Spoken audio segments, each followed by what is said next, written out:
आता म्हटली आज काय विशेष. आज मी बनवणार आहे ज्वारीची भाकरी.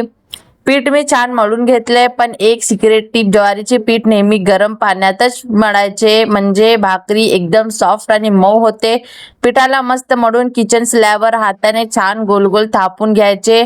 तसं एक सांगू का, जी मुलगी एका वेळी अंड्याची भुर्जी बनवायला 10 वेळा यूट्यूब पाहायची, आज तिच्या स्वतःच्या कुकिंग चॅनल आहे आणि ती मुलगी दुसरी तिसरी कोणी नसून मीच आहे. आता ही गेली तव्यावर. तव्यावर टाकल्यावर वरून थोडं पाणी नक्कीच द्यावा, म्हणजे भाकरी सुकत नाही.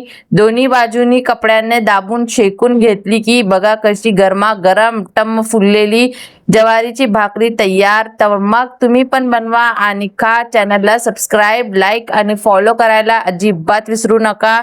मिलते हैं नेक्स्ट व्लॉग में, तब तक के लिए बाय बाय, अल्लाह हाफिज.